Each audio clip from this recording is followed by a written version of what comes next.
Welcome back to the podcast. It's been a long time. It's been a long time. And last season was rough. I was going every other week and then I was going every other 2 weeks.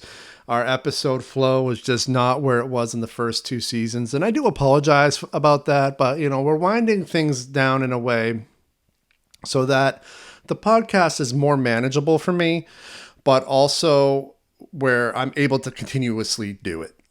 The problem is the weekly episodes were getting really, really hard given all the projects that I have going on. However, I am aware that we didn't wind down last season properly. Like usually I'll do an end of the season episode and I make it clear this is the end of the season, yada, yada, yada. I basically threw up two episodes. One was an audio commentary for my film Death and Life. The other was an audio commentary for my film Fractals. And then that was that. And the reason that was that is because, one, I have two movies going simultaneously that I'm trying to get made. And one of them is already underway. The other one starts shooting in a matter of weeks. And then I also have big news regarding sort of my life. As some of you know, I've had a baby. I had a baby in February. I've talked about it on this podcast. Well, I've talked about her on this podcast. I decided to reevaluate being in New York City, given everything that's going on in the country, given the economic uncertainty, given that I really don't need to be in New York anymore, and given the time frame, the timeline of it all. I decided to relocate me and my entire family and my entire production operation to my home state of Maine. And so I'm going to talk about that. I'm going to talk about how that all went down. But before I do, I just want to give you some news about a previous guest. Last season, we had on Jessie Bender. She is an author and a publisher, and she was in episode 94, What We Stand to Lose. It's actually a really important episode. And I wanted to let you know that one of the pieces that we were talking about, which also functions as a performable stage play, is actually being performed in Brooklyn, and the tickets are on sale. This was Kinder Krakenhaus, and it is at the Brick Theater in Brooklyn, New York. And I'm going to put the info down in the show notes about it because, we want to support our guests who have been on this show. And so when she wrote me that this is happening, I'm like, oh crap, I've left New York, so I can't really go. Not that I'm not willing to go to New York for a show. It's just like I just moved 2 weeks ago. I'm still settling in, and I'm also trying to wind up a film project that's going to be done this autumn, which I'm going to talk to you guys about. So I'm really not in a position just to go back to New York at the moment. So, I'm still in the process of flipping my registration over and all that. So I will, however, announce it on this podcast. And so this is the announcement for Jessie Bender's Kinder Krakenhaus. Tickets on sale now for the Brick Theater in Brooklyn, New York. Again, the info will be in the show notes. So where do I begin with this slew of creative updates, this slew of holy crap, Eric moved out of New York updates? Let's talk about the move from New York first. So it's been a long time coming. When I moved to New York, Labor Day weekend of 2003, I'd given myself a decade. I'm like, if I can last a decade, I will have learned more about the world than my parents combined. Because New York City, everything is just elevated to a level where you're just forced to understand how to exist in the world. And if you can't, you basically die. That's how hard New York is.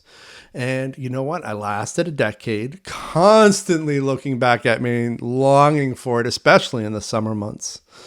And then, I eventually, I ended up with Jan, who we met in 2007, moved in together in 2008. And it was a really fast turnaround on the relationship. But it was an arrangement where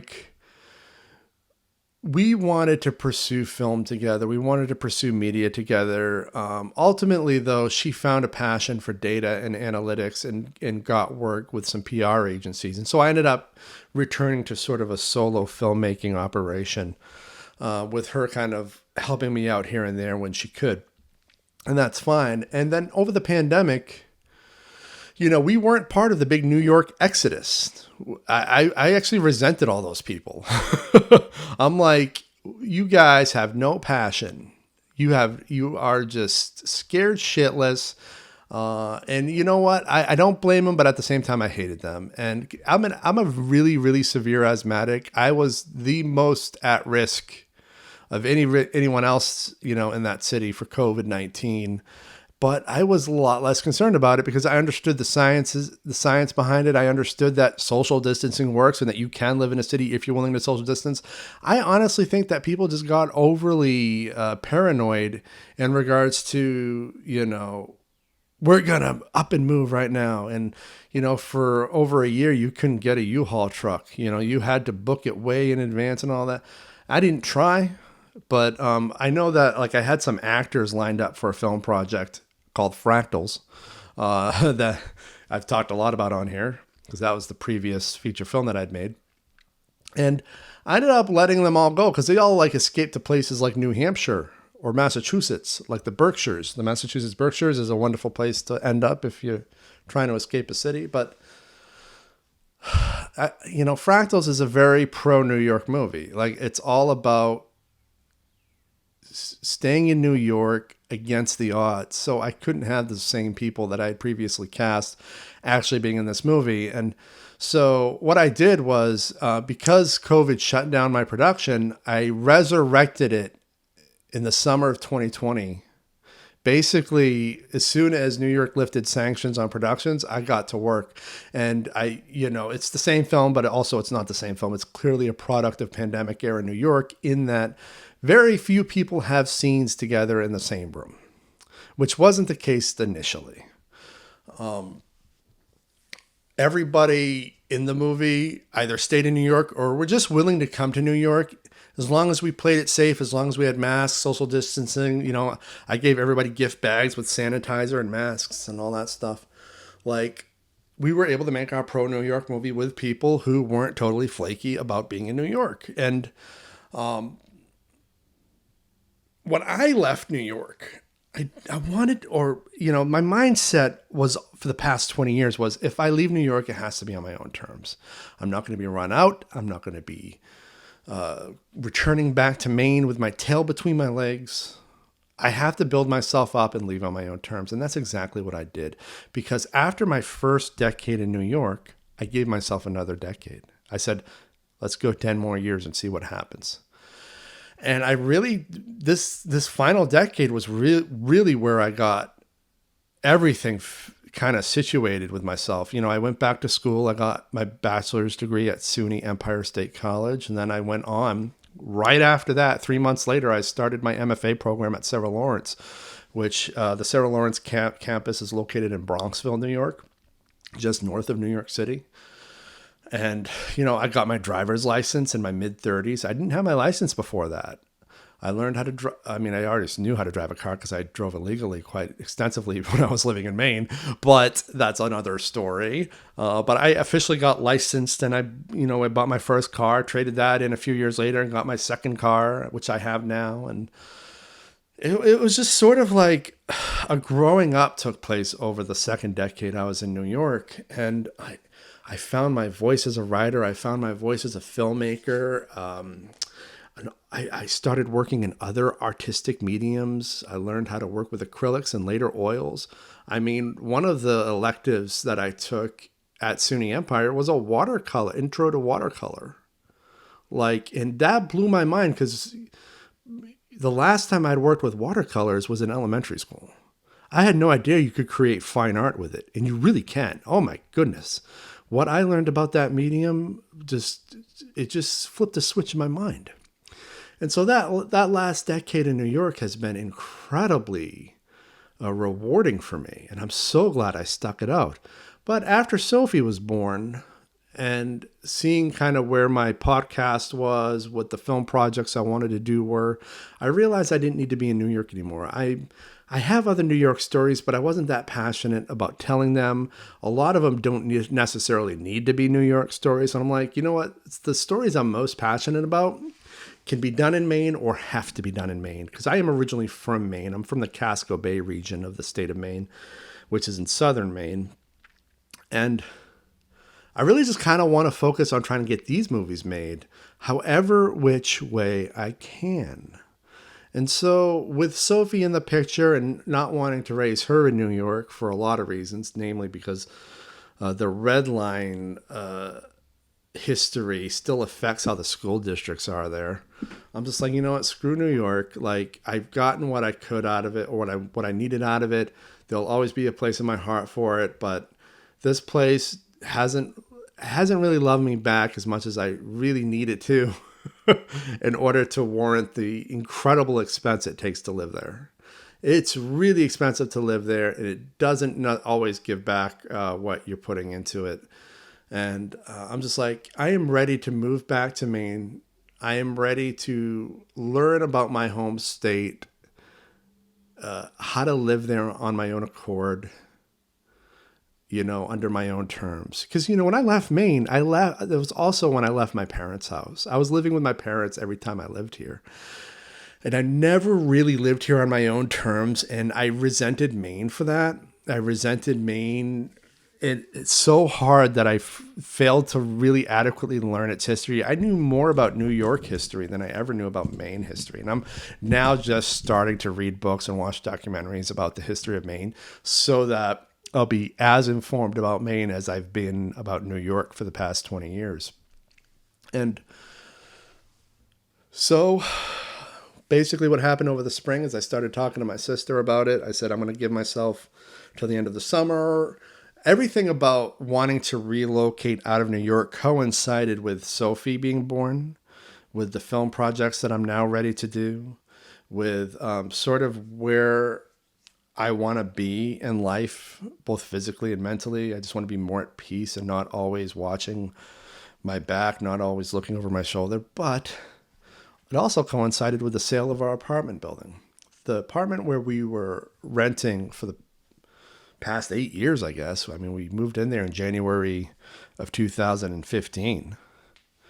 We were addicted to that apartment, not because we liked living there or we liked the neighborhood, but it was because it was cheap.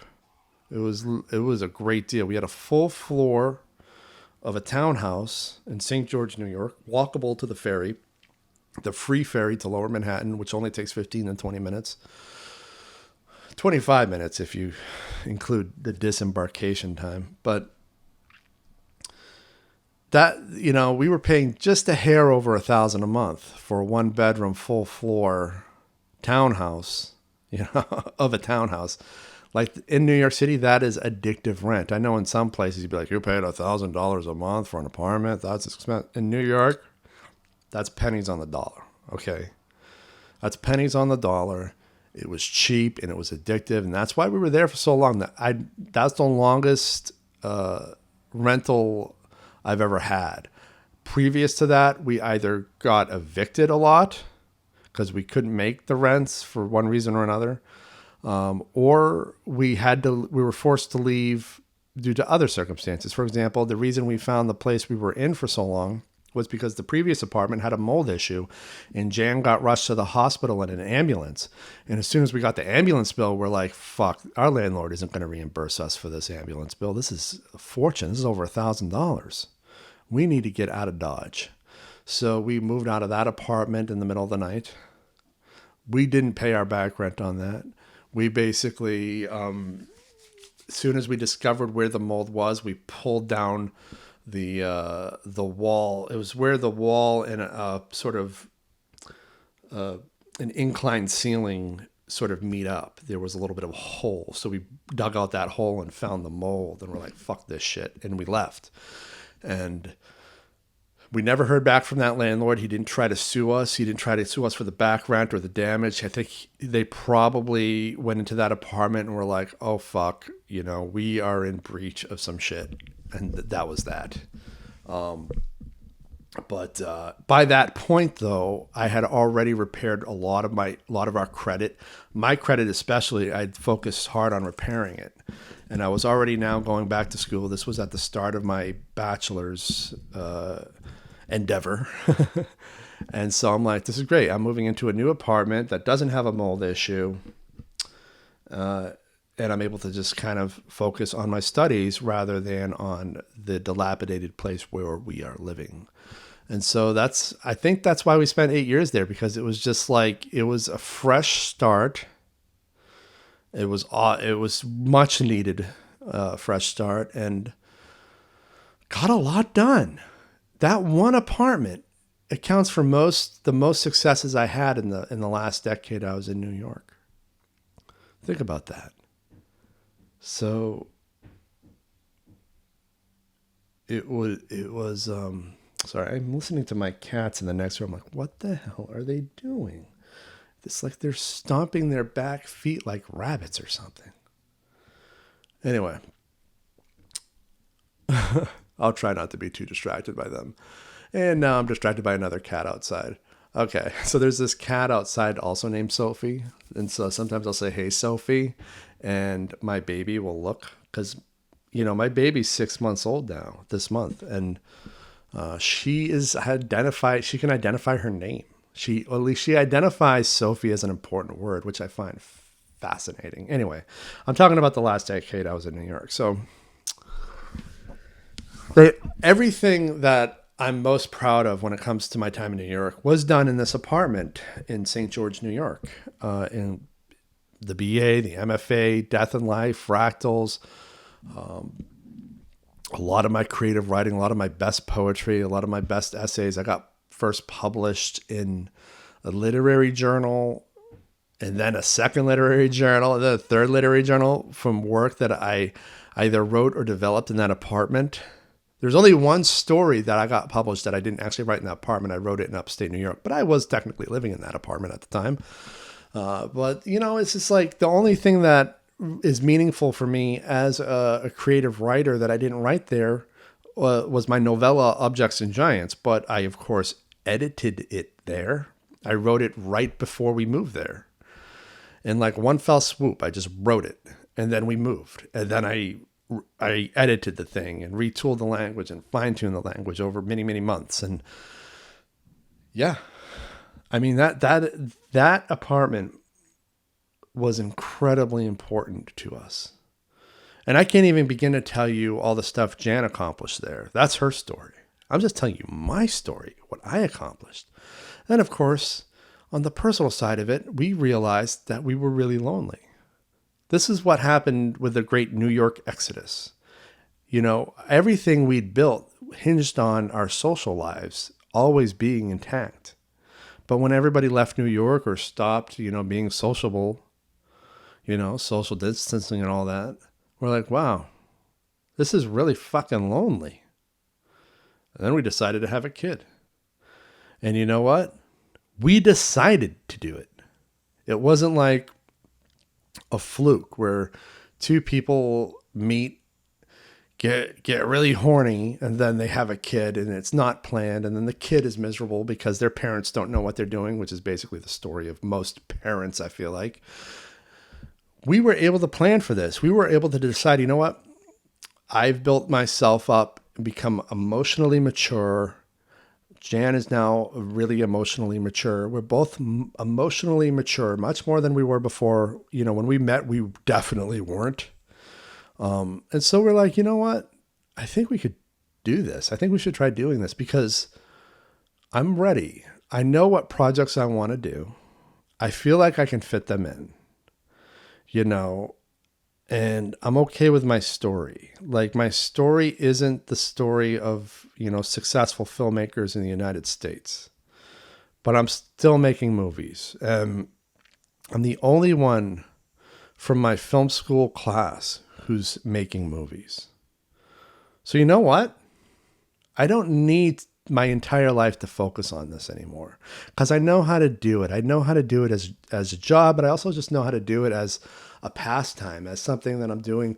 I'm not going to say the word hobby. Hobby is my pet peeve word. I can't stand that word, but I just kind of know how to do it as a way of life, which was the whole goal for the past few years, was how do I turn filmmaking into a way of life so that it's just kind of naturally fitting into my mode of operation. And it has, and it is. And so we had a kid. In February, she was born, as you know, Sophie. And then it's like, all right, Labor Day weekend of 2023 will be the 20th anniversary of my move to New York City. So that's my deadline for getting out. The apartment building was sold also in February. All this came together. It all coincided. This acceptance and realization of my story. I love my story. I know what it is now. But the fact that Sophie was born the same month that our building was sold, I'm like, shit. Whether we stay addicted to this rent or not, we're going to probably have to leave, because they're going to either raise the rent to an amount that we're not willing to pay, because it's kind of a dump. It wasn't a dump when we moved in because we were comparing it and contrasting it with our previous place. But now that Sophie's in the picture, it's unfit. You can't raise a baby in a walk-up like that, especially one that isn't particularly well maintained. And so I gave myself till the end of the summer. I said, I will have been here 20 years by the time we leave, and that's perfect. Labor Day to Labor Day, 03 to 2023. So in the spring, I started coming up to Maine, transporting bins to my sister's garage. I've always had a lot of my property enclosed in plastic tote bins.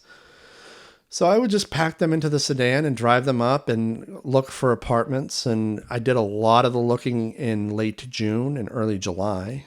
And eventually I looked in Bangor. I didn't look in Portland as much. I looked in Portland online, but I never visited any apartments in Portland because I'm from Portland originally. I went to high school at Portland High School. That's where I graduated high school. But Portland is out of control. Like, the rent is incredible. It's almost like Boston or New York prices. And of course, without the Boston and New York sort of access to industry and other creative types, I didn't see it as worth it. It's still very much a fishing town, very much a port city. So the rent doesn't make any sense to me. So I'm just like, I'm going to avoid the Portland metro area and I'll start looking elsewhere. So I looked in Brunswick, which is technically in the Casco Bay area, but further north. But again, anything in the Casco Bay region, the prices are just too out there. Like, they don't make sense to me. But of course, I'm coming at this region as somebody who grew up there. And when you grow up in a place and you see what people are paying to move to that place, you're like, why? And I feel like I'm not the only one who's like that. I'm sure people who grew up in the San Francisco Bay Area are wondering why the hell it's so expensive now, why somebody would move there and pay the enormous sums of money to be there. I'm like that. I'm like, why? It makes no sense to me. And so I looked in Bangor, but Bangor was really locked down by this management company that I found their practices to be really skeevy. One of the things that this management company wanted was they wanted you to have a substantial savings in the event that you couldn't make your rent.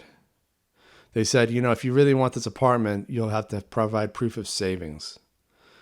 And this is one of the biggest management companies in Bangor. Pretty much almost every listing is through this company. I'm not going to name them, but you can probably hunt them down. And I'm just, in my head, I'm like, that doesn't make sense. How is that legal that you can require that? Or just like, want it?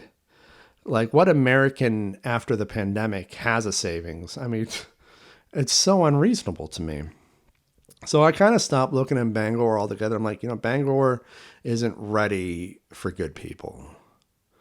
As long as they're letting this company run, their rentals. I looked in Waterville. I looked in a small town called Fairfield, which was so much like a rural Texas town with their football field and their train tracks and all that. I'm just like, I can't be in Fairfield. And so I also looked in Augusta, which is the capital of the state of Maine. A lot of people might not realize that. Augusta is the capital of Maine. It's the political capital. And I instantly liked Augusta when I came here. It's really easy to drive. It's a small, small city, but it has landmarks. It's got eateries. It's got some great restaurants, and it had the apartment that I wanted. It's in an apartment complex, but this specific apartment is a 2-bedroom that's in a standalone building. So we're actually physically separated from the rest of the renters in this complex, which was perfect for me because, one, I have a podcast and I need to be able to control the sound, but also we're kind of a loud family. We have some cats, we have a baby. So this is perfect for us. And so we negotiated our cats with the landlord, and we managed to get in to this apartment in Augusta, Maine. Now, I'm not a fan of renting in Maine. In Maine, there are no renter protection laws whatsoever. Basically, they can, if they want you out, they can get you out within 7 days. So you only have a week to get your shit together, which is like, if anybody who's ever negotiated a lease with an apartment knows that that's pretty much impossible to find a new place unless you have family to move in with. But our goal is just to be here for a year, 2 tops, and then by then have bought a house. We're looking to either buy a house or buy some land where we could build a house. And so this is more of just like a staging area for what's to come for us. But we do like it here. We love that we found the perfect sort of transition place. And I get to explore a city I never really knew. There's a lot in Maine that growing up in Portland, I was never introduced to. I looked at apartments in a city called Lewiston, which is a pretty sizable city for Maine. I'd never been there before. I'm like, this city was here the whole time as I was walking around. I'm like, wow, why hadn't I ever been brought here before? Augusta too. Like, why hadn't I been brought here before? It's the capital of Maine. Not even a field trip to the state house. We have the most accessible state house of like really any state. Yet the schools I went to never bothered to bring us here to teach us about civics and representative government and all that stuff. And it's just like, I'm going to get to know Augusta. And so I've been really getting to know this city, and I really love Augusta. I think it's an underrated city, not just for Maine, but for anywhere. It's really quite pleasant. And I know I'm probably running the risk of pricing myself out by saying that, because people they hear things like this and then they flock to a place, and then everything gets jacked up and out of control. But I really think that the idea of moving to a city I've never lived as my way of getting back into Maine was the right move, because it really adds to the sort of on my own terms sort of approach where I'm getting to know a part of Maine I didn't already know. Therefore, I'm not coming at this with the same bad habits I might have developed growing up in the Casco Bay region. And, I've really been thinking about this over the past few weeks since I've been here, because I moved here like 2-3 weeks ago at this point. And so I think 2 full weeks we've been living here. So we'll start the 3rd week. It's Sunday. So we're at the start of the 3rd week. But I've had at least 2 weeks to really think about it.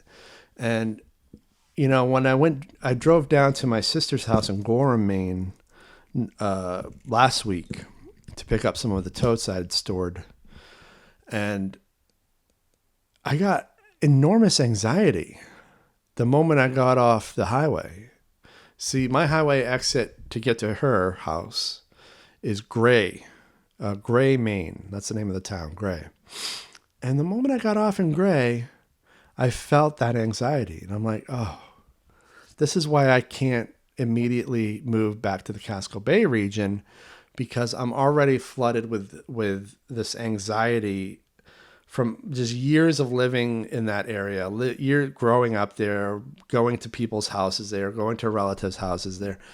To me, they're not fond memories at all.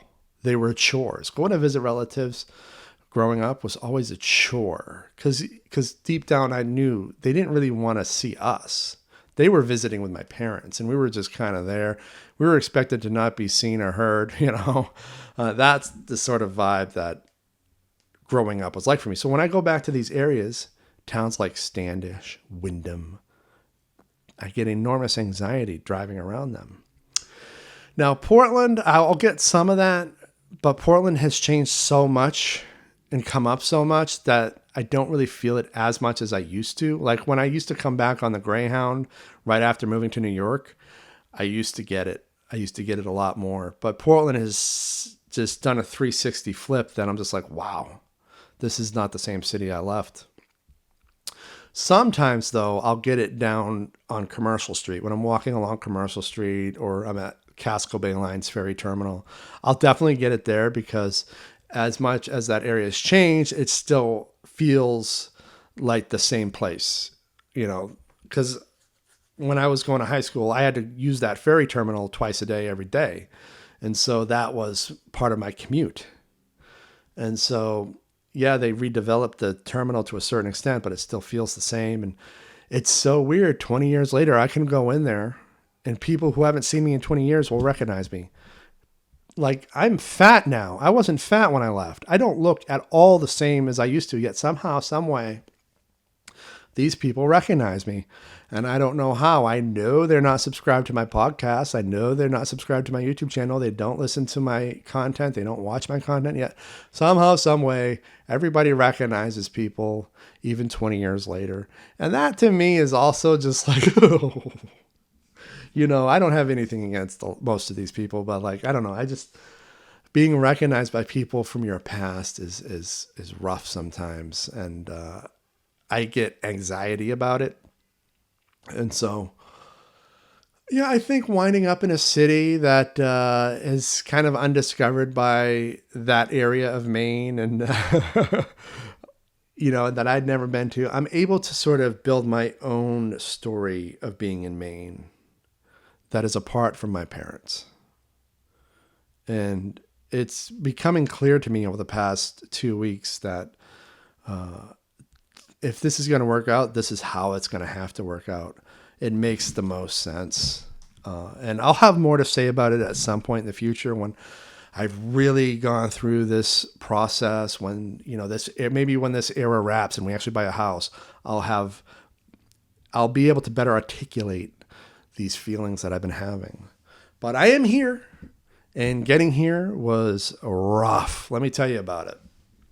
So after we put the deposit down for the apartment and we lock in our lease, they gave us access to the apartment a week before our initial lease start. So, you know, my goal was a Labor Day weekend move. We ended up having to do an August 1st lease start. And so they gave it to us a week before August 1st. We paid a little extra for that.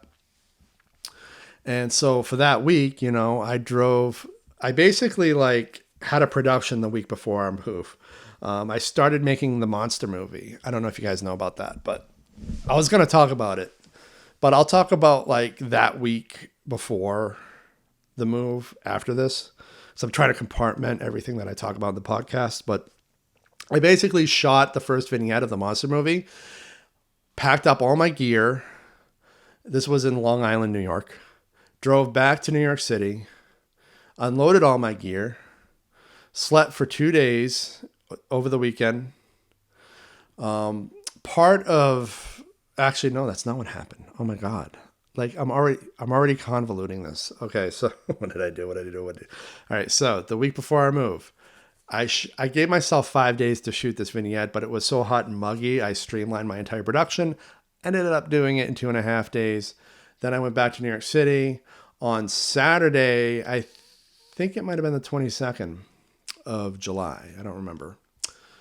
No, it wasn't the 22nd. It was the, let's see here. I don't know if I'll edit this. I probably won't edit this because I just don't have time, but. Oh, it was the 22nd. Wow. Shit. All right. So the week of the 16th, I shoot the first vignette of the monster movie in Long Island, New York, which I will talk about. I gave myself 5 days. I gave myself Monday the 17th through Friday the 21st, but I ended up wrapping up on Wednesday the 19th and leaving the morning of the 20th, which is a Thursday.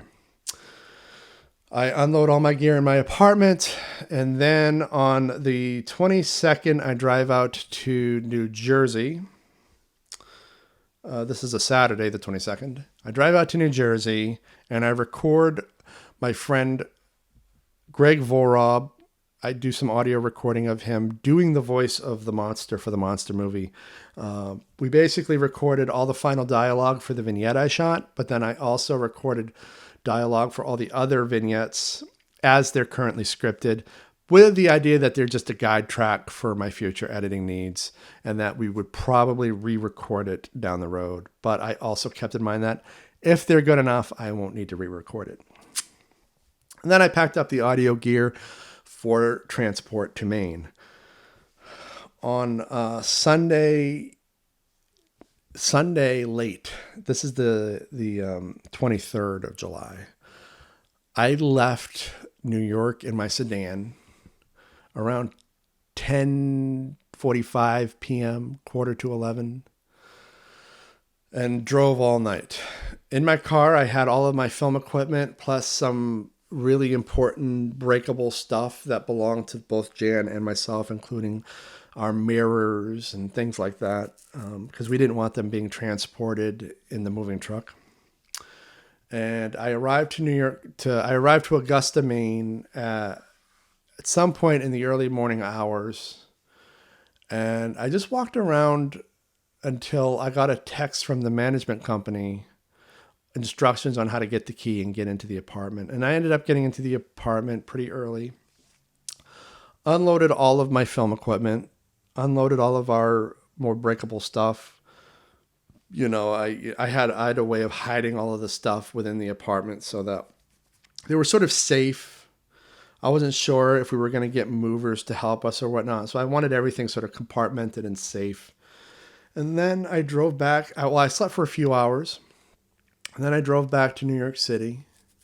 And I spent a couple of days packing. I didn't arrive back to New York until like Tuesday at midnight. But this is now the 25th. It's a Tuesday, 25th of July.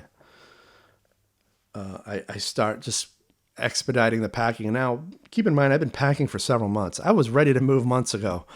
So I've been packing for several months. A lot of my totes had already been transported out of the state and put up in my sister's garage. A lot of that was like home movies, photographs, negatives, things that I didn't want to get lost during the move. This was all very strategically done. Next would be the U-Haul trip. And so the U-Haul gets picked up, I want to say Thursday the 27th, right in the morning. See, what happened was I went to U-Haul on the 26th to buy some boxes, and I had reserved a 10-foot truck. But I saw the 10-foot truck, and I'm like, that is a really small truck. There's no way we're going to get everything if we get that truck. And I needed to upgrade, but the guy wouldn't let me upgrade. He said I had to call.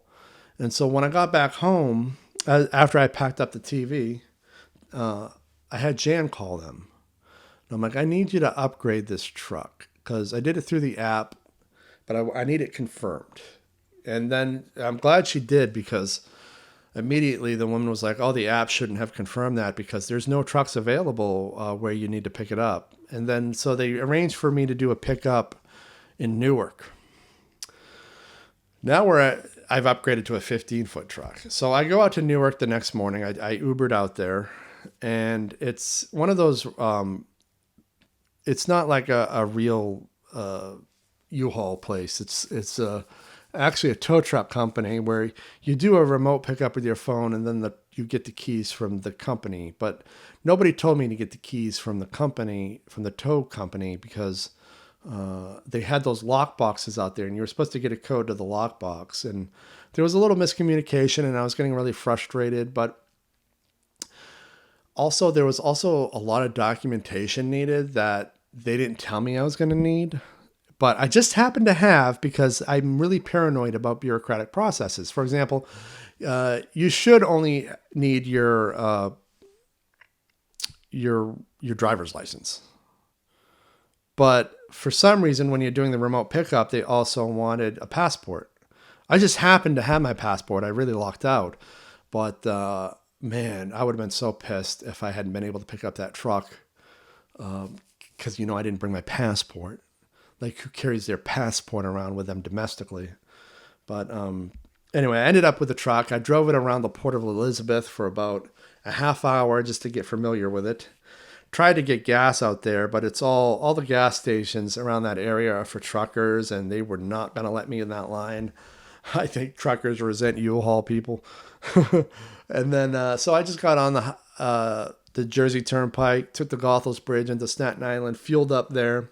And then I just followed the trucking route back to my neighborhood. I'd been driving that trucking route with my sedan for years. So I knew it very well. I knew what I couldn't do with a U-Haul.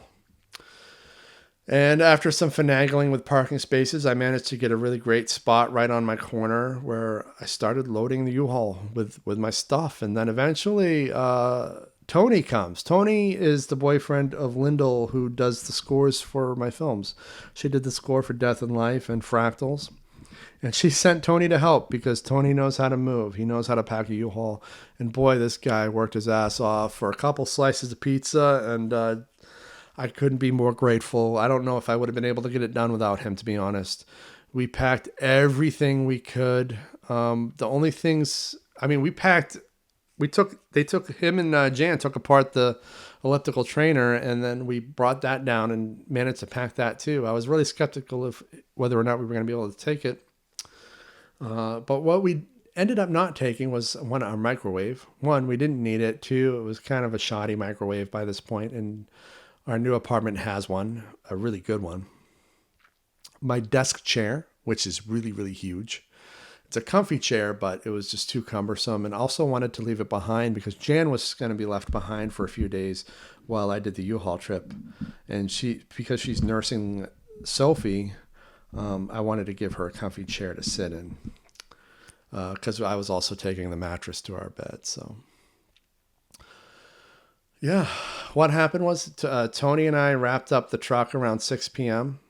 Tony bounced, and I took a cold shower. It was more of like a cold rinse just to get the sweat off me because it was a really hot, humid, muggy, horrible day. And then I hit the road. And I drove the same route I took the U-Haul in. I took it out of New York City, up the Jersey Turnpike, 80 west to Route 17 north, because you can't take U-Hauls on the Garden State Parkway that far north. And then I think it was 87 north. I think that's the highway that took me up to Albany. And then eventually, though, GPS took me off the highway around Troy, New York.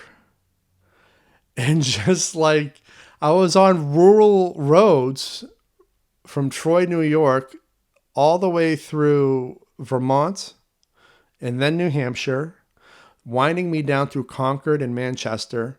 And then I didn't get on the interstate again until Portsmouth, New Hampshire, at which point you're on 95, which takes you onto the Maine Turnpike, the Piscataqua River Bridge. Piscataqua River Bridge. Yeah. I can never pronounce that fucking word. The Piscataqua River Bridge. So I know there's Piscataquis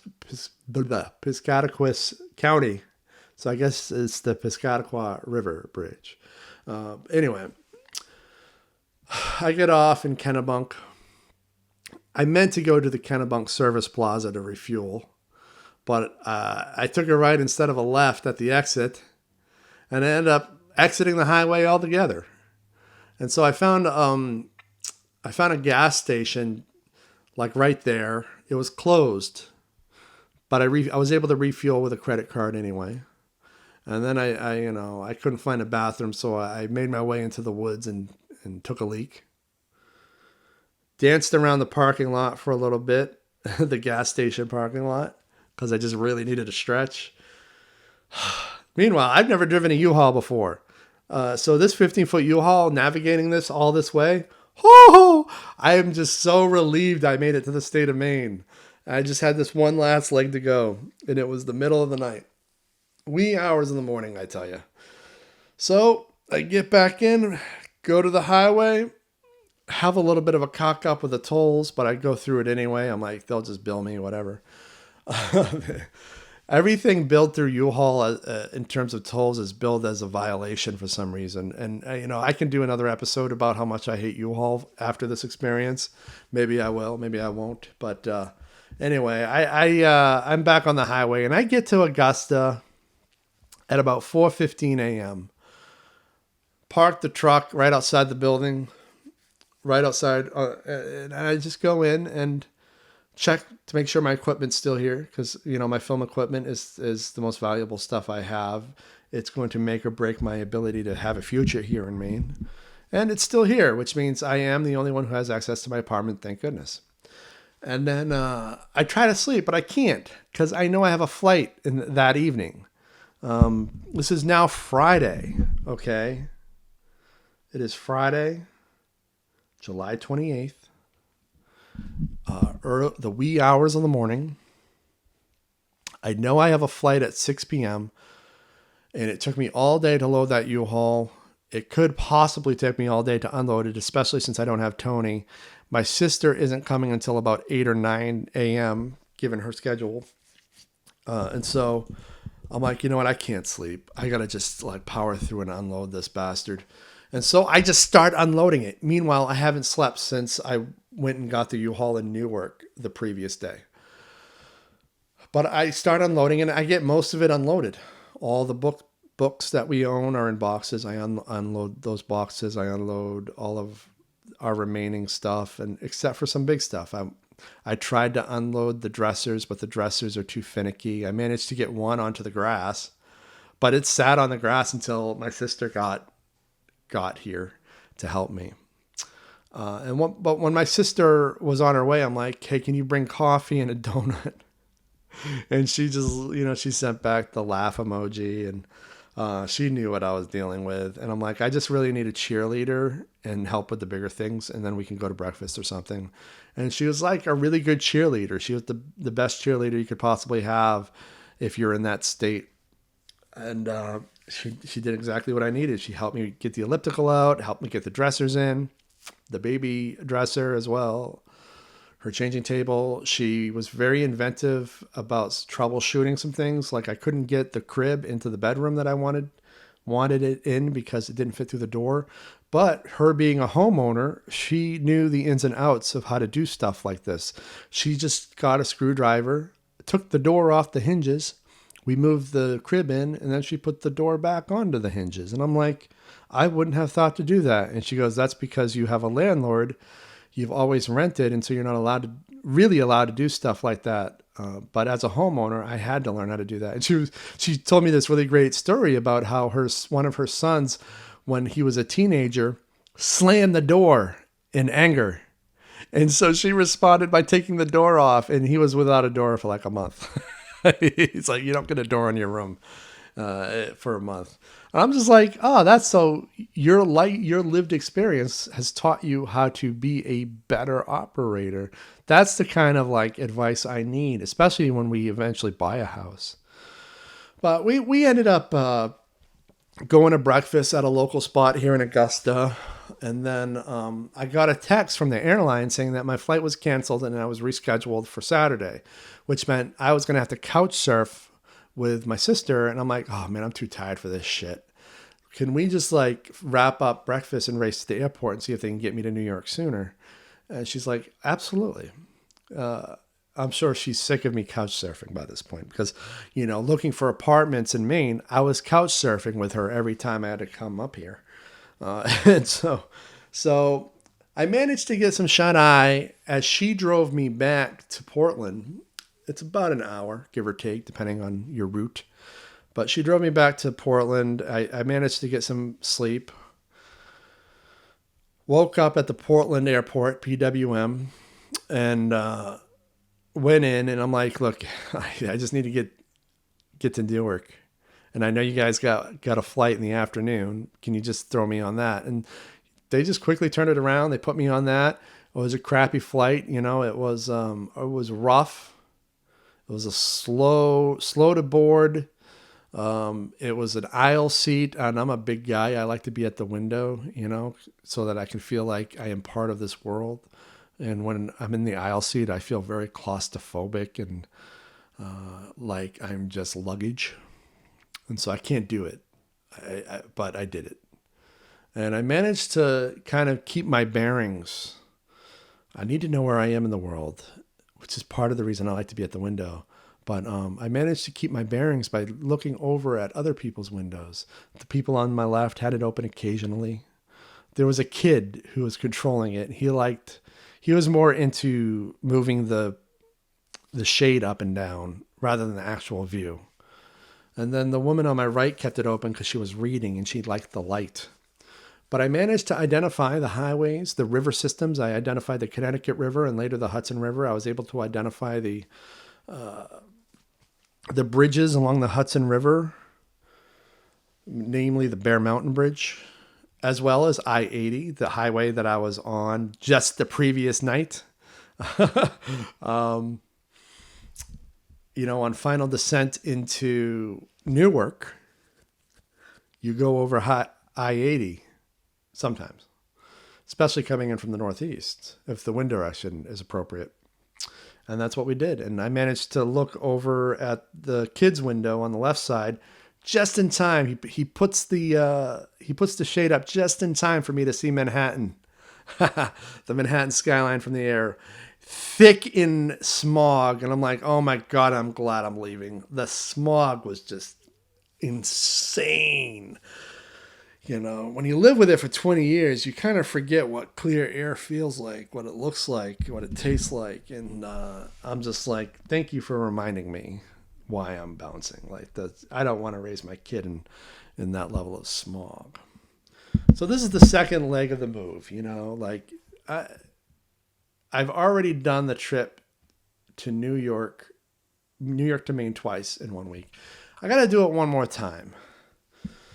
So I finally get an Uber from Newark back to Staten Island.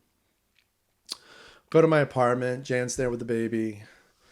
And I sleep. I crash hard. And I wake up the next morning and it's now Saturday morning. And I'm like, I'm ready to leave. She's like, we can't leave. We've got too much stuff to do. Jan's departure will be, she's going to take the baby Sunday morning and she's going to fly into Portland where my sister's going to meet her and the baby. And then my sister's just going to take them to the apartment. And they're going to arrive to the apartment basically with everything that Missy, my sister, Missy and I moved in and all the boxes that I moved in. And as strategic as I tried to place all the boxes in the appropriate rooms, for the most part, it's going to just be shambles. It's going to be a mess. And so I won't be there to kind of help navigate where things are. So my sister is scheduled to meet them and run errands with them before they arrive to the apartment. My goal on Sunday, this is the very last day that we're going to be in this old apartment, right? This is Sunday the 30th of July. After I drop Jan and the baby off at the airport and say goodbye to them, I drive back to Staten Island. I go to the grocery store and I get some stuff for my road trip. This is my final road trip for this move. This is leg number 3 that I'm preparing for. I also go to one of the Italian delis to get some things that I've always wanted to try that I never got time to try while I was living in Staten Island. And I also get some supplies from some other stores that I'm going to need to wrap up this apartment.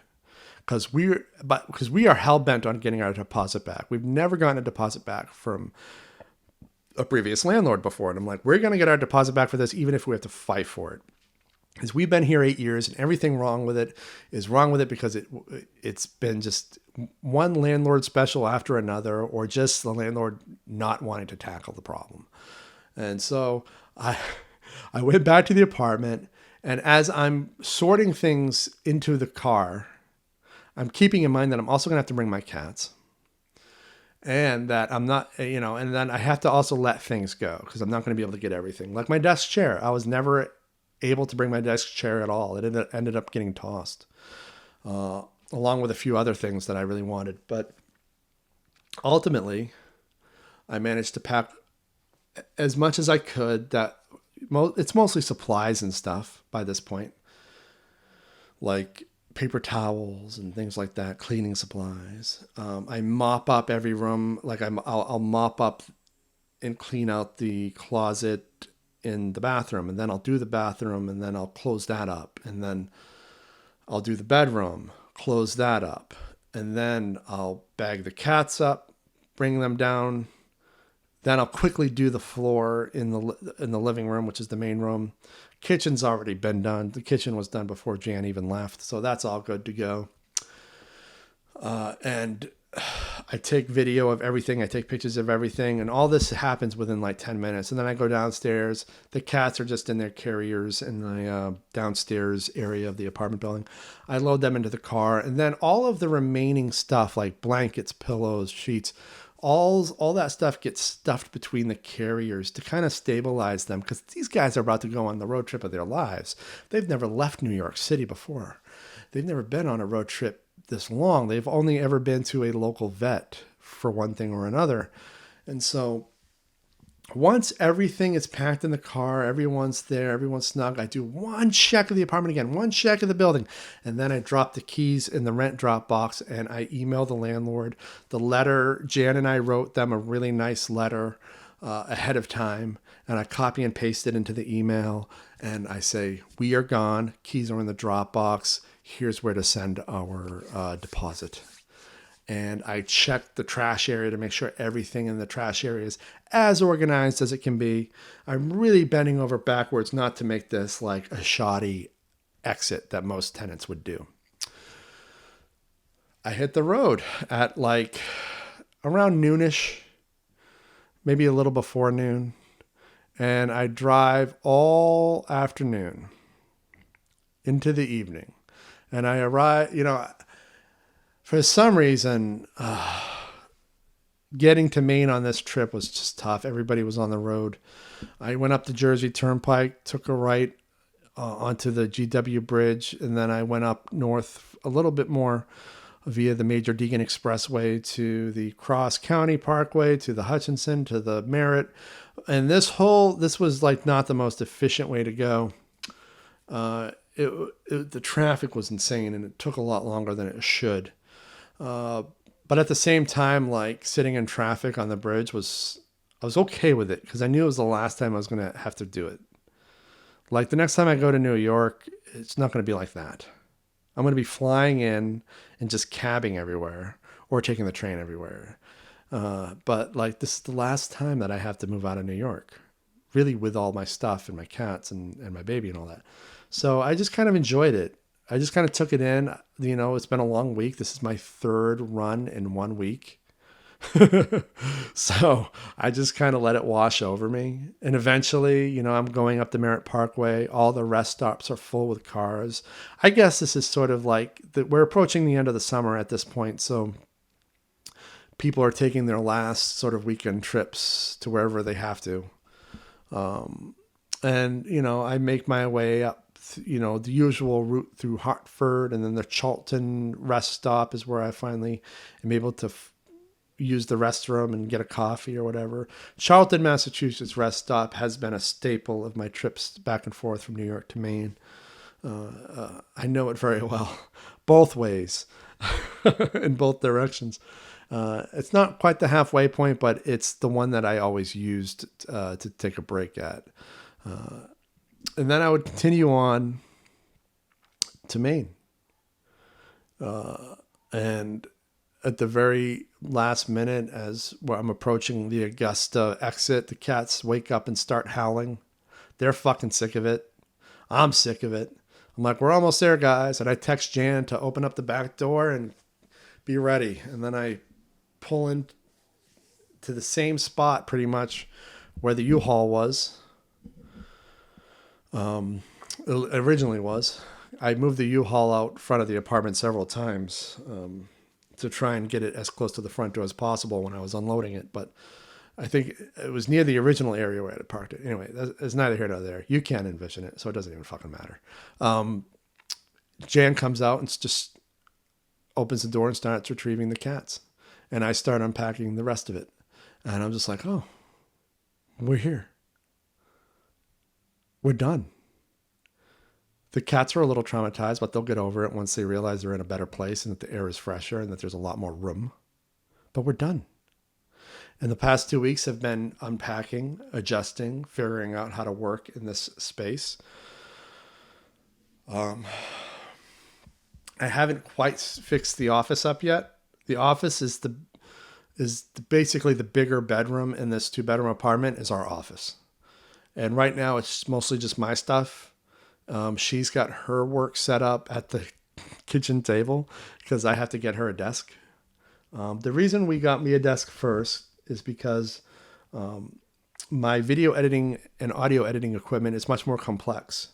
And it needed to be removed from the box and set up in order for me to be able to make sure it's still working and operational in time for an upcoming project. Whereas, basically she works out of a laptop, a single laptop, which she can work from anywhere if she has to. But she will eventually get a desk that is identical to mine, and it'll be on the other side of the room that I'm currently in right now.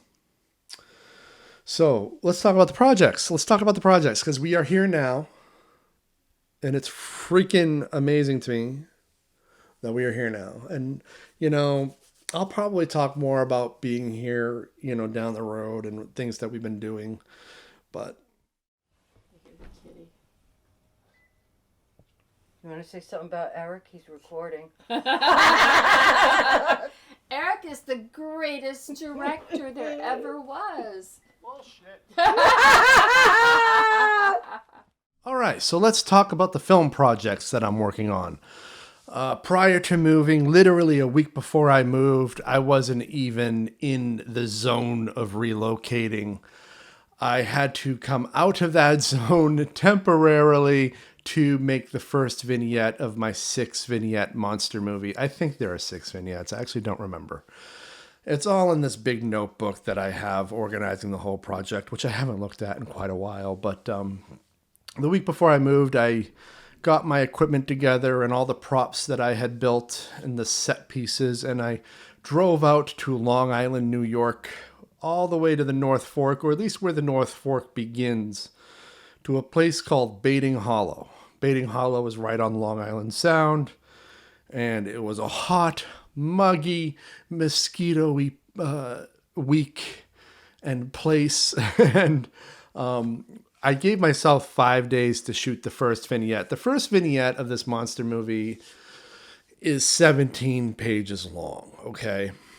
And so I gave myself 5 days, but the conditions were so unbearable for me as an asthmatic, as somebody who's really sensitive to the climate and to the immediate environment. I'm just like, I couldn't handle it. So I really streamlined my production, and I got it all done in 2.5 days. Was not ideal. However, I did get everything I was supposed to get. I got everything in the script more than once over. I even did some pickups. I made some time for everything. I wouldn't mind if I could do another couple of takes here and there, especially on some of the more dialogue-heavy scenes. But I really just needed to power through it. And ultimately, this vignette was done first because it's the easiest to be done. It's the one with the lowest stakes in the whole movie, although a part of it is integral to understanding the ending. But we managed to get it all done.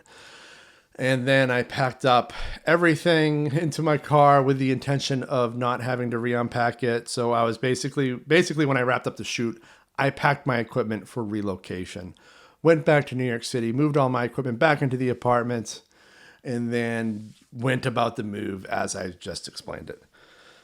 So, what is the monster movie? The monster movie, right now, it's billed under IMDb as The Fabulous Monster of Sakurapa Falls.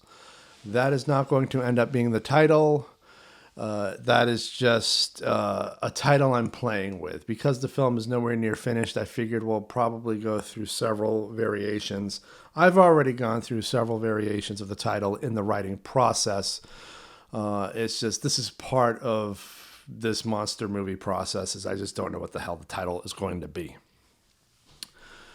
However, we'll get there. I'm going on hiatus with it, though, because I have another project that I'm going to be doing this autumn, which I'm now gearing up for, and I'm about to talk to you about that. But the plan with the monster movie is I'm going to assemble this vignette. I've already started working on it in the editing, and then I'm going to put it away for a while. And then, come spring, I'll do the next vignette. And then in summer, I'll do another vignette. And then next autumn, I'll do another vignette. And then in the winter and spring of 2025, we'll do the final. And that'll be that. Because it has to be a multi-seasonal thing. The reason I'm taking a break, though, otherwise I'd just keep working on it if I could. But the problem is, it's not a problem, really. It's more that I've had an opportunity to do a project that I was supposed to do a few years ago. I'm having that opportunity to do it this autumn. So, as some of you know, I was supposed to go to Virginia 2 years ago to make a movie. A couple years ago, during New York lockdown, an actor that I had networked with before the pandemic, he had reached out to me and asked me to write a script for him that could be done in isolation, because he had access to a cabin in the woods, sort of a retreat, and he had this idea about doing a movie where it was just kind of him and a story revolving around him, dubbing around the cabin, dubbing around the woods. And I wrote something that I thought was really great. It was called The Year Up. That was a working title. I hadn't figured out what the title was going to be yet.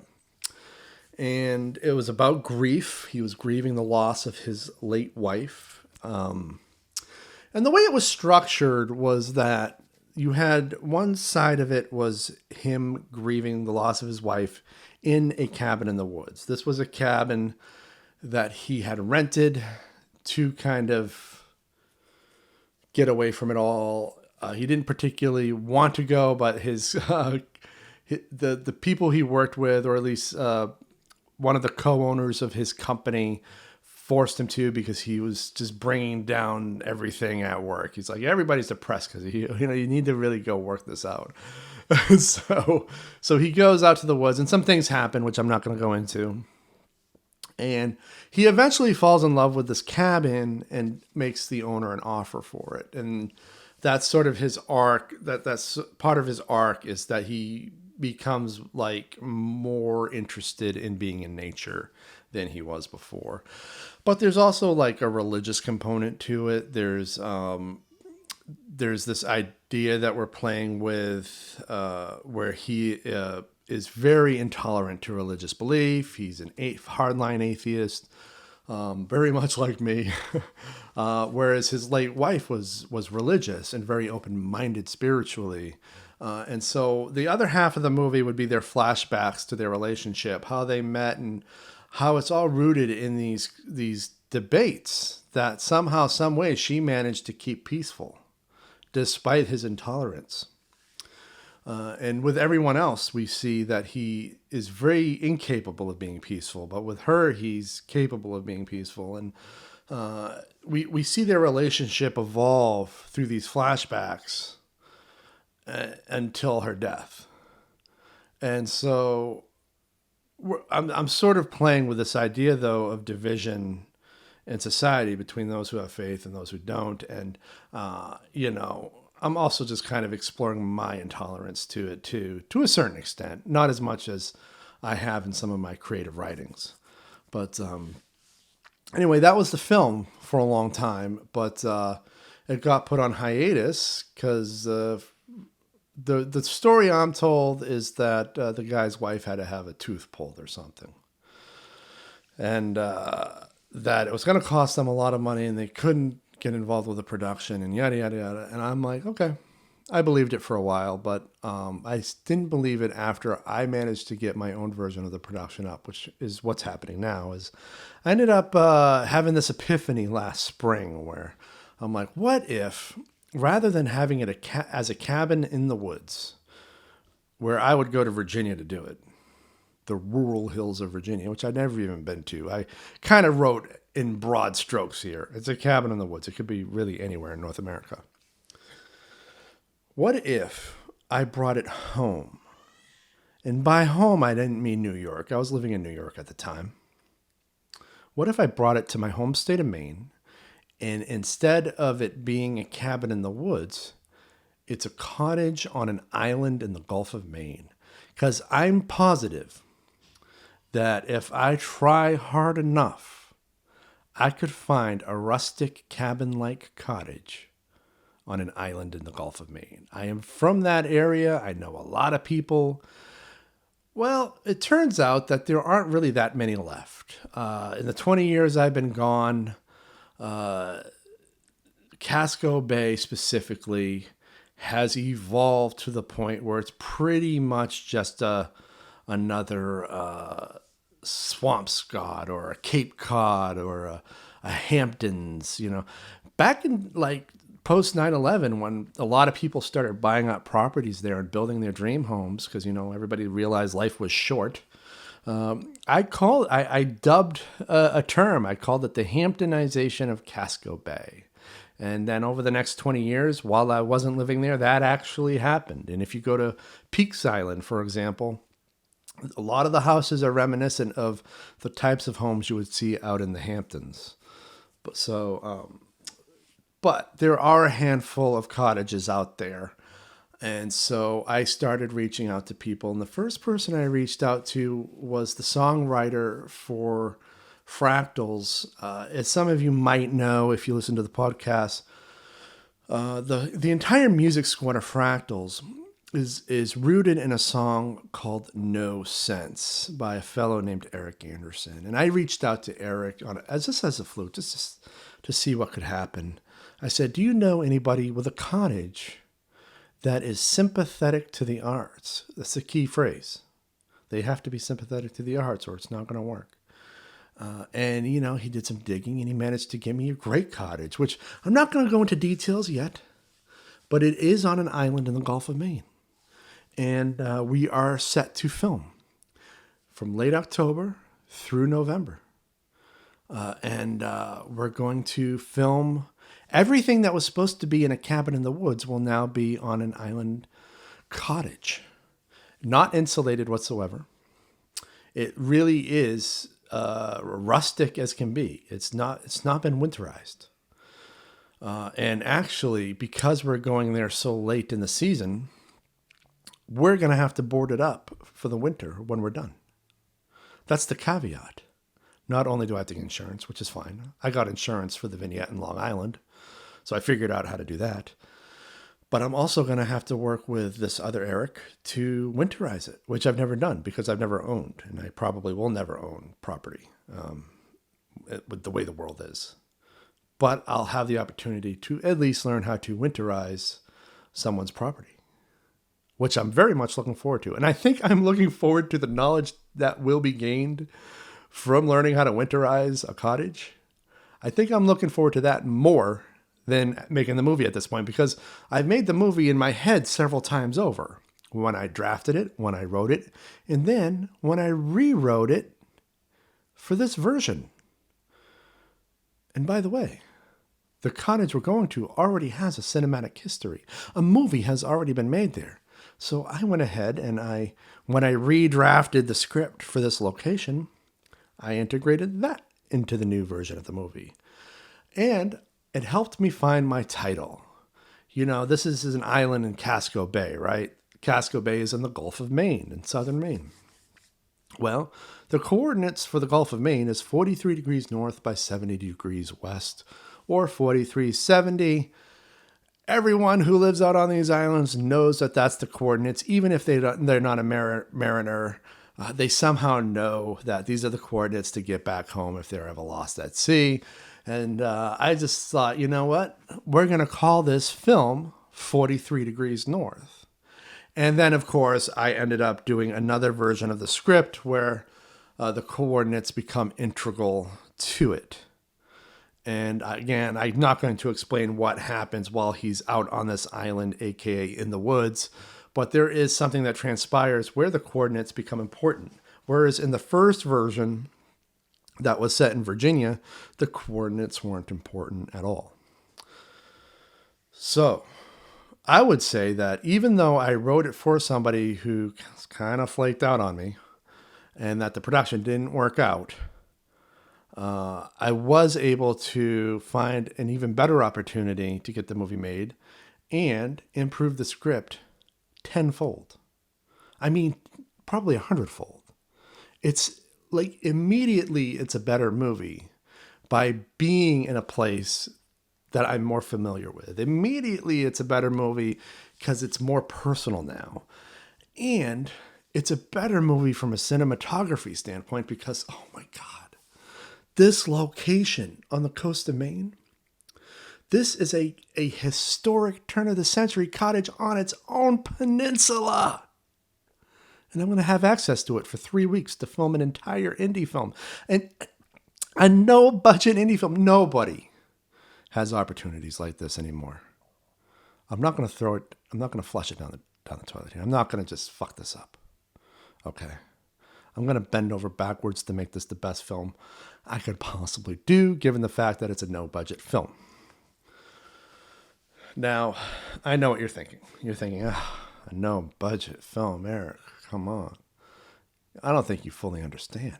If that's what you're thinking, you don't fully understand that, most of us have biases against no-budget films because the people that make no-budget films, for the most part, are first-time filmmakers who don't 100% know what they're doing. And it's very rare for somebody to get more than 20 years worth of experience and still making movies who don't have a budget. Usually you make your first film and then suddenly you're able to generate budgets out of that. That hasn't been my case. I'm a completely different case study, okay? So my idea of a no-budget film is just another film that I'm making. Only I'm making it with a lot more experience, and because we live in an era where, I've lived through the proliferation of high-definition technology. I've lived through the invention of digital cinema technology. I now have access to that. I've built up my production gear over the past 20 years so that I have basically a fully functioning studio at this point, so that it's not like the equipment isn't taken care of. I have the most professional equipment an indie filmmaker could possibly have. I have a prime cine lens set, 6 lenses in the set. So I have all the primary focal lengths I could possibly need. I shoot 6K digital cinema raw resolution. I have backup cameras. They're not as good as the main camera, but they're damn good. If in a pinch, I could really make it work. So that's taken care of. The key, yes, I needed to make this movie happen. The location, that's taken care of. All I got to get is insurance. That's the last thing I have to do. And then the casting. The casting is now taken care of. I just had my first production meeting with my lead actors. The first part of this podcast where I was talking about the move, I hadn't had that meeting yet. This is being spliced in sort of after the fact because I wanted to make sure that the film information is as up to date as possible by the time this is released. So that's probably also why you might have noticed the change in my demeanor or in my tone. It's because I have a little more energy than I had when I was winding down the conversation about my move. But yeah, so this movie's happening now. It was supposed to happen during the pandemic. I was supposed to drive down to Virginia with my production package and collaborate with this guy. And it just didn't happen. And, I offered this new version of it to him, by the way. I did. I offered it to him, but he couldn't do it. He just, and this is when I felt like it wasn't really about the tooth. It wasn't really about money. It wasn't really about anything. I think that the story I ended up writing freaked him out a little bit. Because playing an atheist who's really critical of religion requires, at least in my version of it, requires him to say some scathing things that even in the pretend context of acting in a movie, For some people, it's just too difficult. And so that's what I think the real reason is, because I do know that like his parents-in-law or his wife's parents are really, really religious.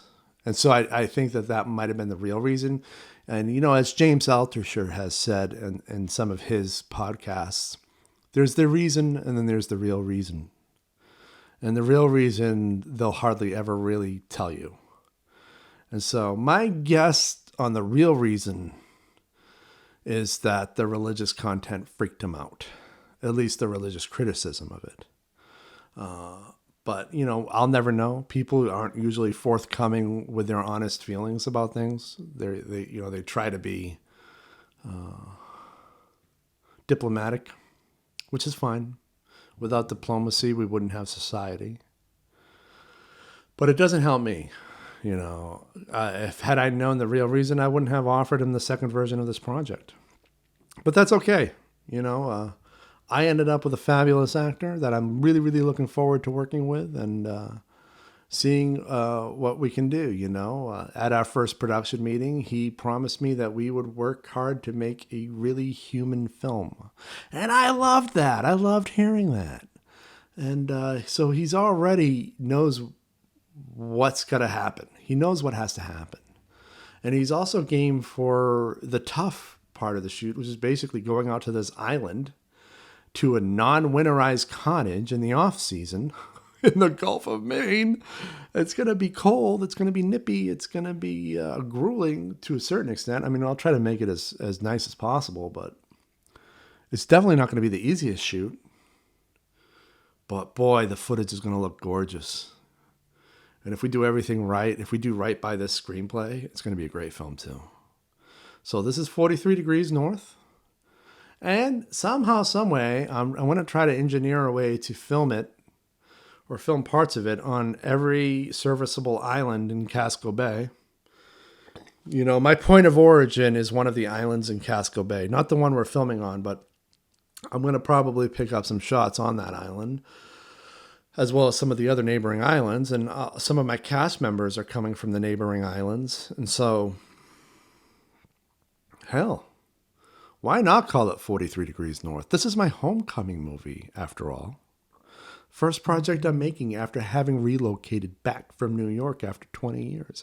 Exactly 20 years to the month. So,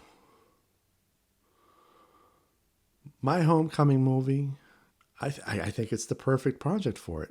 It can't be the monster movie. The monster movie is a different animal. The monster movie is rooted in my art house sensibilities. I need the homecoming movie to be geared more towards the audience. And that's what this is. 43 Degrees North is very much an audience movie. Whereas the monster movie, if you're into monster movies, you'll probably dig it. But for the most part, it's kind of a mixed bag. I'm making it more for me as much as for anyone else. Whereas 43 Degrees North, like the only part that I'm really making for me is the fact that it's a homecoming movie being done where I grew up. But other than that, it's very much a movie geared towards other people. The monster movies, it's too much of a mixed bag. So I think, though, that's what the structure of my creativity is going to be moving forward. I'm going to try and overlap my projects in a way where, I have that sort of long-winded art house production that I'm doing that'll take a long time to do. That's more for me. But then I'll have those short burst productions that will be done for the market. Now, they'll all go to the market, but they're not all being produced for the market. And so 43 Degrees North is a short burst production. We're doing that in like a month or so. Probably maybe a month and a half of combined dates overall in terms of production. And then it'll be done. Post-production will go on past the holidays, of course, because it just is what it is. But ultimately, there'll be no more shooting after the holidays. It's done. Monster movie will continue to shoot in the spring, summer, fall, and then possibly next winter. And then by then, I'll have hopefully had another quick burst project ready to go. I've got a bunch ready to go, and I've got a bunch more I'm writing again. Like, it's a never-ending thing. I'm going to end up dying with a whole bunch of unproduced scripts. It bugs me to no end, but I'm trying my best to get these things made. It's not easy when you're a no-budget filmmaker, when it's part of your regular life, and not a career, and you don't have investors like lining up outside.